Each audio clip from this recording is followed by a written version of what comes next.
Assalamualaikum warahmatullahi wabarakatuh. Teman-teman pernah nggak sih ngerasa kejebak di antara dua pilihan yang sama-sama bikin kita nggak ngapa-ngapain?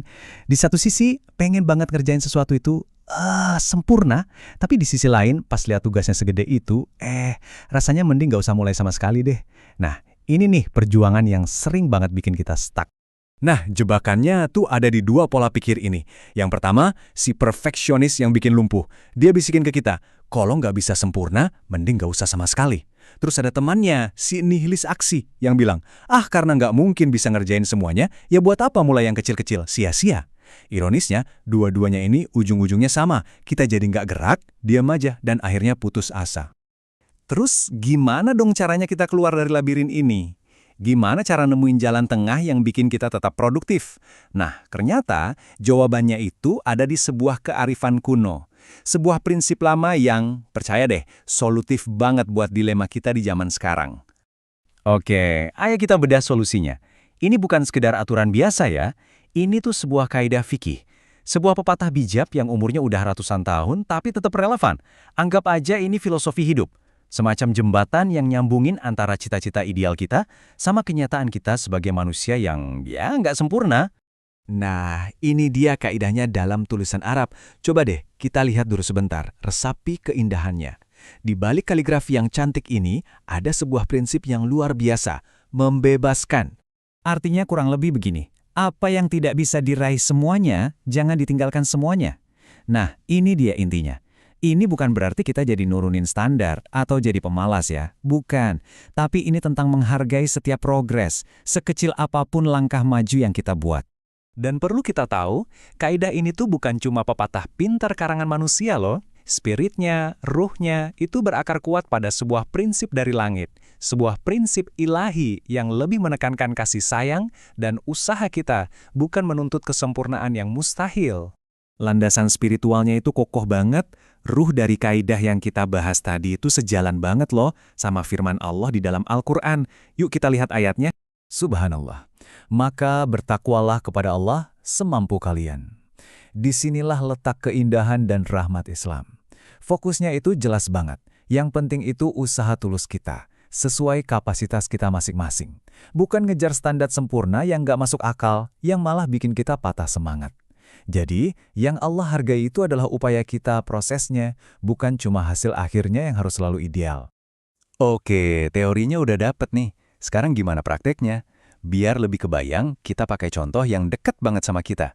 Proses menuntut ilmu, misalnya pas kita lagi ikut kajian atau majelis ilmu. Ada sebuah kiasan yang indah banget nih. Ilmu itu kan kayak langit malam yang penuh bintang ya. Kita nggak mungkin bisa genggam semua cahayanya. Tapi satu berkah sinar aja udah cukup buat nerangin jalan kita. Buat langkah kita selanjutnya. Kita nggak dituntut buat minum seluruh samudra ilmu, tapi cukup ambil seteguk yang bisa ngilangin haus kita saat ini.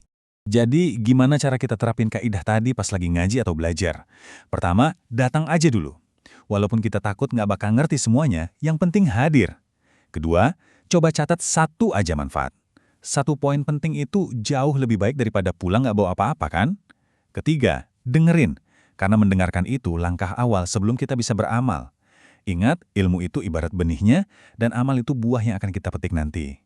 Kalau dipikir-pikir secara logika, ini masuk akal banget. Punya sedikit ilmu, misalnya cuma paham satu ayat atau satu konsep, itu jelas secara objektif jauh lebih baik daripada buta sama sekali, daripada nol besar. Setiap langkah kecil ke depan, itu adalah kemenangan. Kemenangan mutlak melawan kemalasan dan ketidaktahuan. Coba kita lihat analogi dari ibadah kita sehari-hari, sholat. Ini kuat banget loh. Kalau kita nggak bisa sholat berdiri, kita boleh duduk. Nggak bisa duduk, boleh berbaring. Lihat kan, kewajiban itu disesuaikan sama kemampuan kita. Yang gugur itu cuma bagian yang emang nggak mungkin kita lakuin, bukan seluruh sholatnya ditinggalin. Nah, prinsip yang sama persis berlaku buat menuntut ilmu. Ambil yang kita mampu dulu, yang belum bisa ya nanti dulu. Tapi jangan pernah, sekali lagi, jangan pernah tinggalin semuanya. Nah, kita sampai nih di pesan utamanya. Kekuatan untuk berubah itu ternyata nggak selalu datang dari lompatan-lompatan besar yang heboh, tapi justru dari kekuatan langkah-langkah kecil yang kita lakukan secara konsisten, secara istiqomah. Ini dia poin kuncinya.